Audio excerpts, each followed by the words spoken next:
Good morning, it's me, Talitha. Today, I don't know, I've just woken up feeling... Last night I stayed up quite late. I watched a lecture given by Jackie Kay. Jackie was talking about the life and works of Maud Salter. I just found that very emotional. And then this morning I woke up and I watched like a short video about the Queen of Demerara. This is a person who was born into enslavement and gained wealth via many different routes. And so yeah, I'm just feeling quite women-centered, ancestrally centered this morning. I'm speaking on a panel this evening at an event called Turtles of Newham, and I'm really excited. But I thought I'd take you around with me today so you can see what this hybrid life looked like for me as an artist, as an entrepreneur, as just a girl. I'm just a girl who is endeavoring to, create a life that really serves her and the people around her. Sorry, it's really bright. I'm going to make my bed, change my bed sheets actually, make a cup of coffee. We're going to do some morning reading before I then have some breakfast and move into my work day. I have a list of things that I'd like to get done. I always have a list of things I'd like to get done. The day is Friday. It's Friday 13th of September. Oh, it's Friday the 13th. No, it's not. No, it's literally not. It's literally not the 13th. It is Friday the 12th of September. Usually what happens is I have my list of things to do across the entire week, and between Wednesday and Friday, that very rigid list starts to reimagine itself, and I find myself sort of like ticking off what I want to tick off as opposed to like the order in which I've planned to do things. And that's okay, I think, for the most part, because I have a certain structure to, for example, making content. Yeah, I feel like I should really update on what I've been up to recently. I finished my time on the youth collective at the V&A East, and I was pulled back in to do some work with the V&A South Kensington, which was interesting. I hosted my first ever event with Arts Bar. It was a summer skills share for young women who are interested in pursuing a career in the arts. It was really good. It was really good. I brought a bunch of artists that I know together. We delivered these workshops to young people. I was very stressed out. I got taken out on a boat after my mate's boat, which was such a way to end things and like reflect on the river. I was reflecting on that river. Oh, I've been really trying to keep up my run and sauna routine. That is once a week. I sauna once a week, but I aim to run more than once a week. This week I've run once and saunaed, but I'd love to show you what that routine looks like as well in the future. That really keeps me level when I know that I have that coming up. I'm going to do my work bits at home, and then hopefully we can travel together to the panel, and I'll let you know how that goes. I'm really excited. Themes around the exhibition that's going on at the same time as the panel are joy and resistance. There's like a workshop happening hosted by What Colour Are You? They sort of do like sip and paint sessions. There are food stalls. I think I'm actually showing some photography in the exhibition as well, and I have a short written piece that goes with that. It's a love letter to my local area. And then I'm on the panel. I've stopped saying I need a coffee in the morning. I don't need a coffee. I would just really like one. This is the message I received this morning. Morning, Talitha. I hope you're having a lovely start to the day. Doors open at 6 p.m. and our full itinerary has been posted on the Art Beyond the Shell page. The exhibition will begin from 6 until 12. Here is our full plan. They've sent me a link to the plan. If you have any names to add on the guest list or need further information, please let me know and I'll answer as best I can. I really appreciate like a level of structure and communication. Structure is my favorite word this morning when it comes to running events, being part of events, especially when it comes to crowds, the public. I don't like to be close with other people. I need to know where my safe spaces are, what time things are happening, and what the plan is, so that I can be a little bit ahead of the grain. Is that a saying? So I can be a bit ahead of ahead of the game. I'm gonna have a look at this plan now. We're gonna make my bed, change my bed sheets, and make a coffee. I felt like this update was necessary, even though I filmed this 3 months ago and probably have even more to update on now. Hi, by the way, thank you for joining me as I document this new experience. I'm currently having lots of those, and I'm realizing that often these new experiences are old experiences wearing a new hat. But on this occasion, I might say that this was the first time I'd been invited to speak about my local area, in my local area, to a group of people I could see myself in. And so yeah, this was a new experience. I've got my coffee and I always wanted to show you what I'm reading at the moment. I went away from this book. I was reading it before, but then I sort of like hopped on to another book that I'd started while I was reading another book. I'm trying to do that less, book hopping. It's something I did when I was a child. It's something that I did with smaller texts. It's not really to do with like lack of ability now. It's more to do with, I think, the length of the text that I was reading allowed me to sort of like finish things quicker, hop into the next thing, and then quickly go back and finish that other book. Whereas this book is massive, literally massive. It's called Holding Aloft the Banner of Ethiopia by an author named Winston James. I'm doing okay, I think I'm about 50 pages in.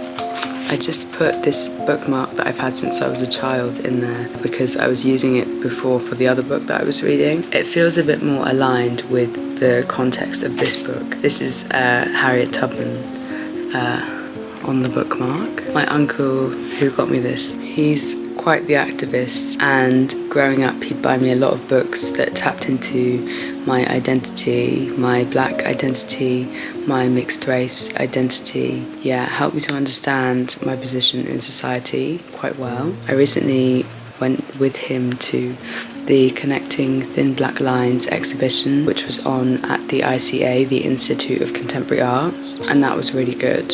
Curated by Lubaina Himid and featuring the works of a number of black and brown women artists who essentially got the movement going for people like me to exist as artists in this country now. I just think that's really important. But yeah, so I have that bookmark from him, and I've had it my whole life. Then this bookmark, which was in this book the whole time, it's a sort of an introduction to a text that one of my friends got me for my birthday, featuring poems and prose about the home, and it has this beautiful message on it. You can see.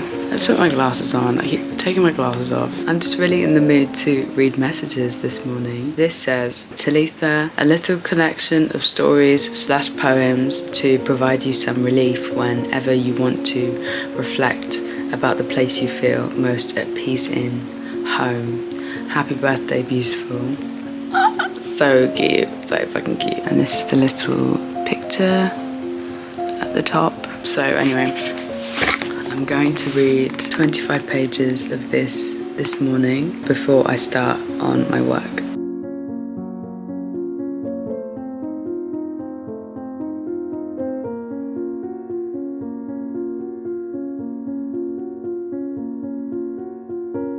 Right now I'm trying to get a little bit faster at reading. Seriously, I used to be so fast when I was in school. Or maybe it's because the words were less complex, I don't know, but I definitely had a better way at taking in words. I'm not comparing myself to my past self, but I am at the same time, I guess. I think I understand that I've had a really big break from reading. I have been reading over the past few years, but between the ages of like 12 or 14 and 18, I was not reading at all.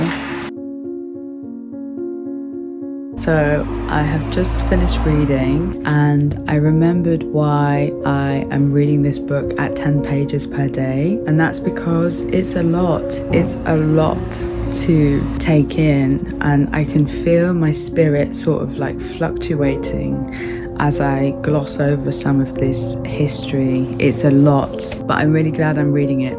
So far I've been learning about who the people were who migrated, something that I really understood today. I hate when I finish reading, my accent is so like received pronunciation. Something which I think I understood more fully today was that there was a selective, the migration process of Caribbeans to America was a very selective process. It was uncommon for someone to migrate if they didn't possess already a high level of education or a really specific skill, which meant that a lot of people migrated to America with these skills, with this intelligence, with this energy for finding work and settling. What was left in the Caribbean was sort of an imbalance in skill, in political stance. Winston James was going into the statistics on people that ended up coming back from America. It was very low for people who trained as doctors, nurses, teachers. It was higher for labourers and people who did different kinds of trades to return to the Caribbean, but it was less common for people deemed to be possessing high skill to return. There was also an interesting quote from this guy who was writing at the time where eugenics was very present in the language, and he suggested that like the better, sorry to use this, but like the better sperm had migrated to America, and what was left was uncivilized, like, you know, like that kind of language. I was just like, but it's important to read, it's important to understand not only how white people or people who write the history felt about things, but how people at the time felt about things too. Now I'm quite hungry. I'm gonna make some breakfast, and then I think I'm gonna get ready. I'm in the mood to get dressed, to get my work done. I was gonna work first, but I'm really in the mood to sort of feel fresh. So I think I'm going to do that, and let's see what I have. Yay! I'm getting breakfast made for me, so I'm going to chill. I'm going to chill here for a bit, work out what I need to do today. I'm thinking about this panel. I'm excited though. I had some breakfast and then I picked out what to wear. Remember, dress for success, the science is real. I love my little welly clogs, although they do have a hole in them now. And this black dress, which I got very recently. It's secondhand, of course.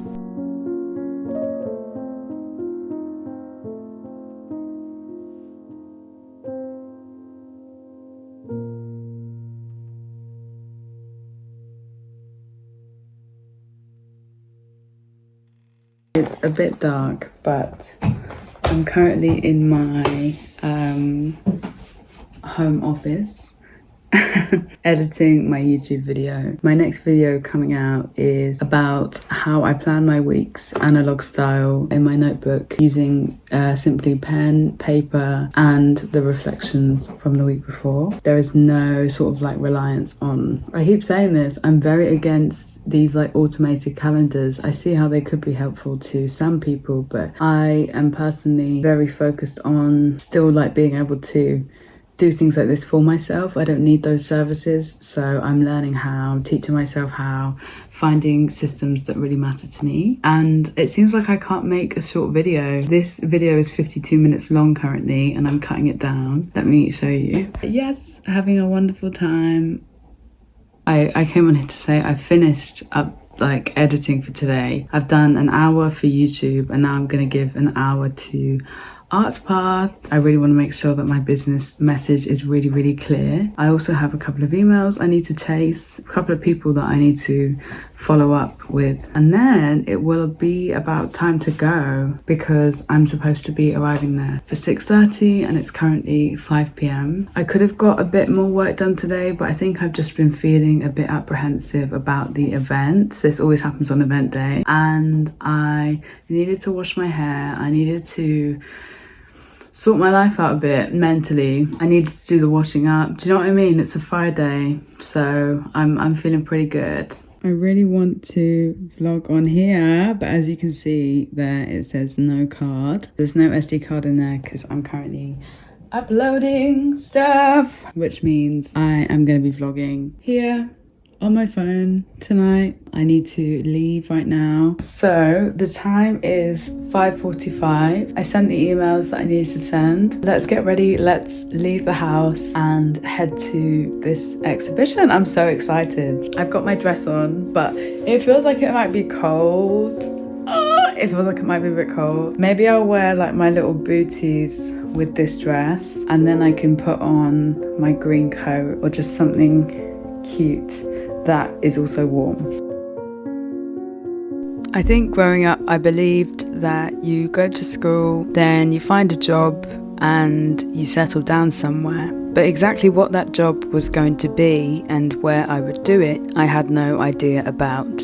Adolescence was a strange time for me, as well as being an incredibly hormonal teenager who stopped reading, was externally morphing literally all the time. I didn't see the beauty in where I lived. I would always represent it, but I don't know if I was necessarily proud of it, if that makes sense. There was a lot of crime, death, betrayal and trauma, and most importantly there was this emphasis on making it out, getting out in the music I listened to, and this trickled into, the playground, the classroom. And then I seriously began to pursue my arts practice. I began to understand that if it was going to come out of me, that creativity and passion, it had to really come from me. That spoke to identity, childhood, upbringing, socialization, all of which has contributed to my position in society, which then forced me to look at my history, my local history, the places that were once my immediate environment. I understood that by learning and never looking back, I was not only ignoring that crucial part of my story, but I was also ignoring those who are coming next, who are still falling victim to this make it out mentality. I think this is fueled by the quality of life, a supposedly worse one, and rejection of the state that is apparently there to protect us but does nothing of the sort. Essentially, creating locally is important to me because I want to see my people thrive. Hence the weight of this opportunity to speak about my journey as an artist, my resistance to and overcoming of the barriers, and the joy and pride I now hold as an artist who came out of Newham. Thanks for watching, and I'll see you in the next video.